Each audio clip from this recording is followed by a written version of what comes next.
Very good morning to all of you my dear students. अभी तक हम बात कर चुके हैं यूनिफॉर्म मोशन की, जिसमें वेलोसिटी कांस्टेंट होती है। वेलोसिटी का मतलब उसका मैग्नीट्यूड भी होता है, उसका डायरेक्शन भी होता है, वो एक वेक्टर क्वांटिटी होता है।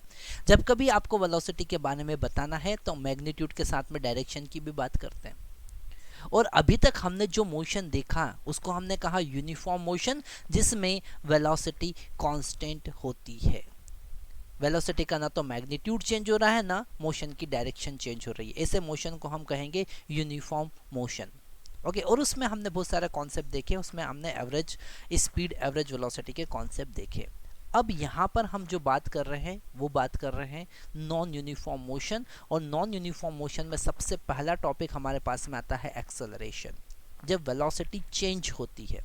ओके, जैसे आप कार में बैठे हैं, कार पहले 40 की स्पीड से चल रही है, फिर आपने एक्सेलरेट किया। Why it is called accelerator? क्योंकि वो एक्सेलरेट कर रहा है, वहाँ पर एक्सेलरेशन क्रिएट हो रहा है। That's why it is called accelerator, क्योंकि वो वेलोसिटी को या तो कम करेगा या ज़्यादा करेगा। ओके, अगर आपने ब्रेक प्रेस किया तो वेलोसिटी डिक्रीज होगी, उसको कहेंगे नेगेटिव एक्सेलरेशन या डिसेलरेशन।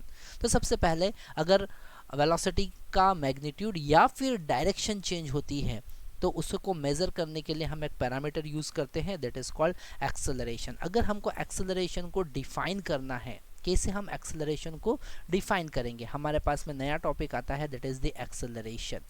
एक्सेलरेशन का डेफिनेशन हमारे पास में है, it is the rate of change of velocity is called acceleration. क्या मतलब होता है एक्सेलरेशन का? Rate of change of velocity is called acceleration. Rate का मतलब होता है विथ रिस्पेक्ट टू टाइम। अगर हमारे पास में डेल्टा टी टाइम में, in delta T time interval, delta V vector is the change in velocity. It is the change in velocity. यहाँ पर वेक्टर साइन क्यों यूज कर रहे हैं? क्योंकि वेलोसिटी वेक्टर क्वांटिटी है और एक्सेलरेशन का मतलब होता है rate of change of velocity. So delta we by delta T, आप रेट कैसे फाइंड करेंगे? यूनिटी टाइम में कितना चेंज हुआ, दैट इज कॉल्ड रेट।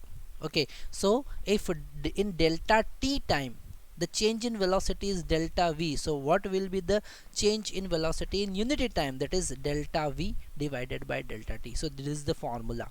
ये हमारे पास फॉर्मूला आया। ठीक है, जैसे हमने एक पार्टिकल लिया है और उसका इनिशियल वेलोसिटी जो था वो u वेक्टर था। ओके, और कुछ टाइम t के बाद में, ओके, यहाँ से चला वो यहाँ तक t टाइम के लिए चला। ओके, तो उसका फाइनल वेलोसिटी v वेक्टर हो गया। तो एक्सेलरेशन वेक्टर कैसे डिफाइन करेंगे? v vector minus u vector divided by t, क्योंकि चेंज इन वेलोसिटी कितना आया, वेलोसिटी में चेंज कितना आया है ना, वेलोसिटी में चेंज कितना आया। अगर हम उसे डेल्टा v वेक्टर लिखेंगे तो वो होगा final velocity minus initial velocity.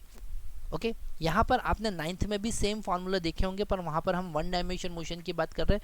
मैं यहाँ पर जनरल एक्सप्लेनेशन आपको बता रहा हूँ जिसमें हम वेक्टर कॉन्सेप्ट का यूज़ करते हैं। ठीक है, यहाँ पर आपको ध्यान से समझना है। तो यहाँ पर हमने acceleration a is equal to v vector minus u vector divided by t vector लिखा। तो ये फार्मूला हमारे पास में समझ में आता है। अगर तो यहाँ पर अगर हम एक्सेलरेशन की बात करें तो हम उसे एक और तरीके से डिफाइन कर सकते हैं, कह सकते हैं कि rate of change of velocity या फिर change in velocity in unity time. Unity का मतलब क्या? 1 सेकेंड या फिर 1 आवर या फिर 1 मिनट। तो चेंज इन वेलोसिटी हम एक और डेफिनेशन यहाँ पर लिख सकते हैं। ठीक है, क्या लिखेंगे? Acceleration is defined as change in velocity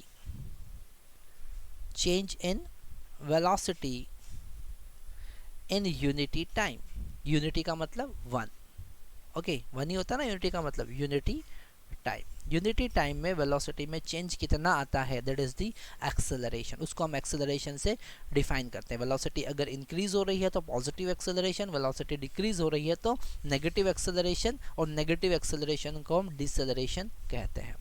okay, तो यहाँ पर एक बात आपको ध्यान रखना है कि वेलोसिटी एक वेक्टर क्वांटिटी है, उसका यूनिट जो है वो मीटर पर सेकंड होता है, क्योंकि वेलोसिटी का यूनिट मीटर पर सेकंड होगा और टाइम का यूनिट मीटर सेकंड होगा, तो हमको अल्टीमेट मिलेगा मीटर पर सेकंड स्क्वायर। वेलोसिटी का मीटर पर सेकंड, पर एक्सेलरेशन का यूनिट क्या होता है, मीटर पर सेकंड स्क्वायर। ओके, ये एक वेक्टर क्वांटिटी है, उसका डायरेक्शन या तो पॉजिटिव लेना है या नेगेटिव लेना है।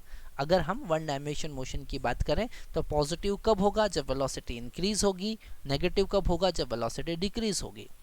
तो पॉजिटिव अगर है, वेलोसिटी इंक्रीज होगी तो उसे एक्सेलरेशन कहेंगे, और वेलोसिटी अगर डिक्रीज हो रही है मतलब नेगेटिव वेलोसिटी है, नेगेटिव एक्सेलरेशन है, तो हमको डिसेलरेशन या रिटार्डेशन भी हम कहते हैं। तो इस पॉइंट को भी हम यहाँ पर नोट कर लेते हैं, इस पॉइंट को हम यहाँ पर नोट कर लेंगे। हमारे पास में अगर हम types of velocity, types of acceleration की बात करें तो पहला पॉजिटिव एक्सेलरेशन, ठीक है, positive acceleration. What is meaning of positive acceleration? When velocity increases, when velocity increases. Okay, second, a negative acceleration. Negative acceleration का क्या मतलब क्लियरली हमको समझ में आ रहा है, when velocity decreases, when velocity decreases, okay, और velocity decreases है, it is called deceleration। इसको हम क्या कहेंगे, deceleration, या फिर हम कहेंगे retardation, या हम कहेंगे retardation। ओके, तो यहाँ पर अभी हम वन डायमेंशन मोशन की बात कर रहे हैं, इसलिए पॉजिटिव और नेगेटिव।